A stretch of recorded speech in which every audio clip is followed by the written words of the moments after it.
frontline world. Stories from a small planet.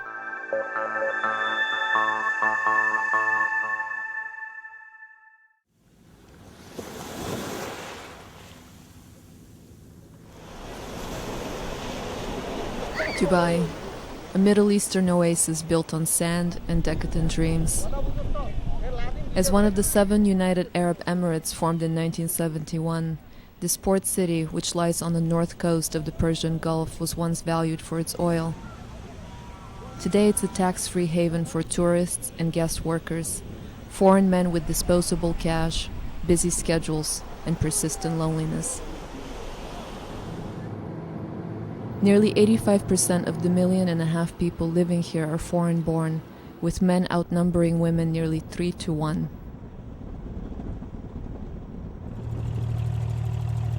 As a photojournalist, I have reported on young women sold into sex for the last 4 years.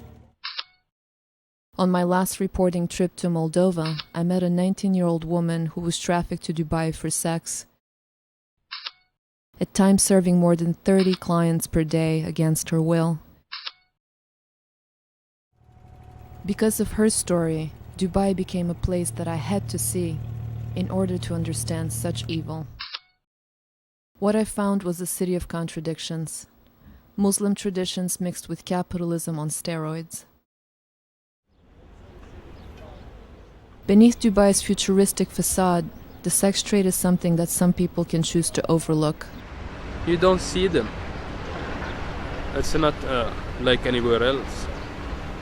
It's not like anywhere else? No. Like prostitution somewhere else. It's on streets. There's no such thing anyway. Officially, it is very hard to get anyone to talk openly about prostitution. There are many taboos in this business-driven economy, like child camel jockeys and overcrowded, inhumane labor camps like this one. An investigative journalist who reports on trafficked laborers was willing to talk anonymously. Dubai have another good business than labor business. That's prostitution. Pure Energy can do stories on girls bringing from India who've been abandoned in flats for years. Here in Dubai. Knowing how risky a story on prostitution is, how many could be deported if they decided to talk to us, my camera woman fashioned a handbag with a hidden night vision camera, and we headed into the night. Everyone knew the most popular sex tourism spots.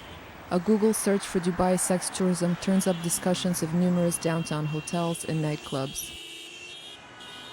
You know, China is famous for that. When I arrived at one, it seemed at first like any other nightclub. But it didn't take long before I was propositioned. How much you want? I played along. 1,000? 1,000? Yeah. Almost something lucky here for 500. But the women's faces I saw in the bathroom, from China, Ghana, Ethiopia, Morocco, Uzbekistan, these were not the broken spirits I expected to meet. Instead, Dubai's sex workers refer to themselves as businesswomen, dealing their profitable flesh by phone and through clubs like this. I took photos amazed by how invisible I had become. Their minds were elsewhere, applying lipstick, counting cash, dialing numbers, adjusting bras. Price depends on nationality. Chinese are the cheapest, around $150. Then Africans and Eastern Europeans. Middle Eastern women fetch the highest amount, up to $1,000 per night. I tried to find someone willing to be interviewed, but most would not talk on camera. I decided to reach Eastern European women by writing in Russian in a bathroom stall. What this says is, do you speak excellent English? Money without sex. Call our mobile number. Let's see. In other countries I've worked, women refused to talk for fear of retaliation, but I sensed there was a different reason here. It's as if they had been hypnotized by Dubai's wealth. Even though many sex workers were lured here by false promises of legitimate jobs like childcare or waitressing, once they realized how much they can make in the clubs, The fast, abundant cash in selling sex is hard to turn down. Maria, a 45-year-old prostitute who I met in a club for older gentlemen, agreed to talk in a cab.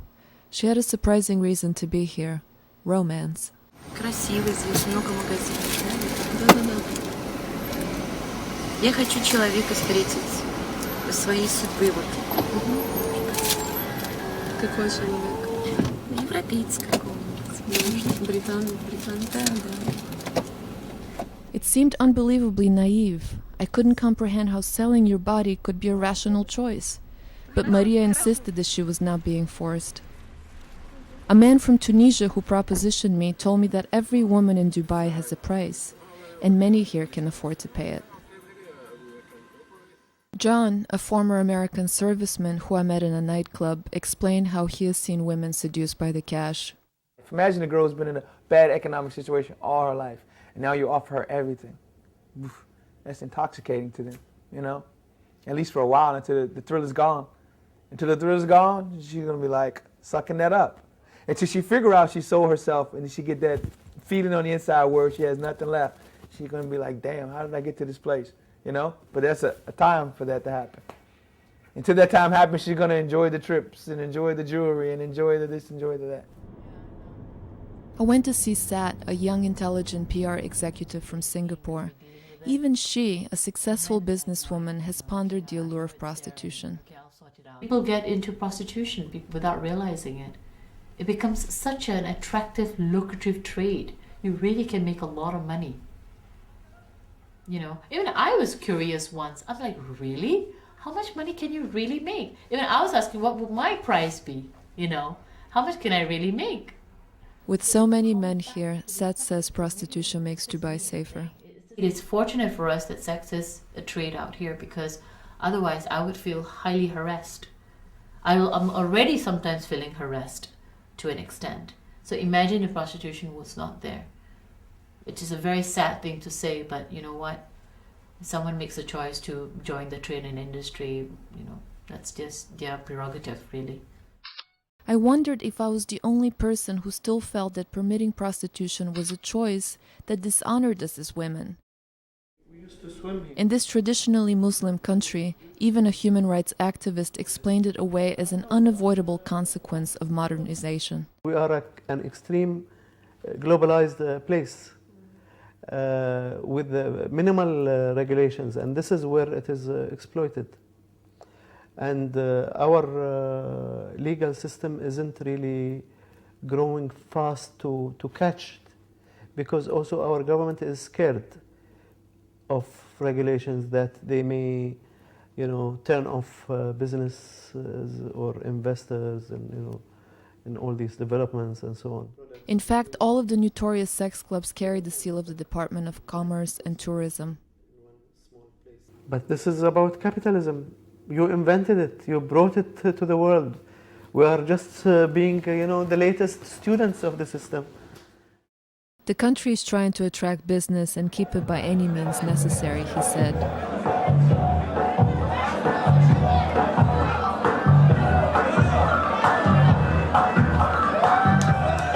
For now, in the clubs of Dubai, there appear to be no efforts to enforce laws against prostitution. And as long as the government continues to license clubs like these, it appears all they really want to protect is Dubai's reputation as the playground of the Middle East. And those young women from poor countries say the money is just too good. Sasha, from Siberia, finally agreed to go on camera. I think their country not good for jobs, for money. It's because of this. They are not having another choice, I think. But some of them have choice and they are like this business and come. Because it's easy to make money in this country. It's easy when you're a business lady, when you're... Yeah. I go to the club usual 11 o'clock, come back home 5 o'clock, a little bit sleep, read, talk with friends, and again the same every day. The price is what, 500 or? Yeah, 1 hour it's 500, it's night it's 1,000. And a night is how many hours? 3 hours. From what time to what time? From 3 until? From 3 to 6. Or from 2 to 5.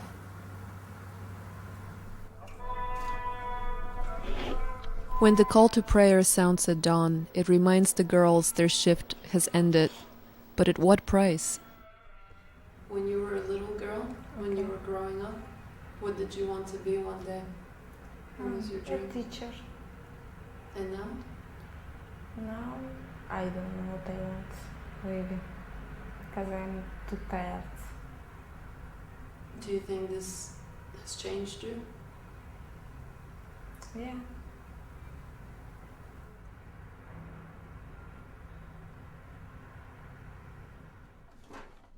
On my last day in Dubai, my hotel room was ransacked. All of my equipment and reporting materials were stolen.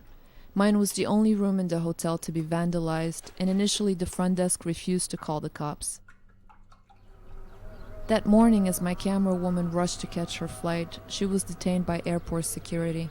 All of her videotapes were confiscated. We had been watched and followed. It was only after making a spectacle that they returned her tape saying they had mistaken her identity. Her luggage did not arrive until a month later, but a few of Dubai's night secrets made it out.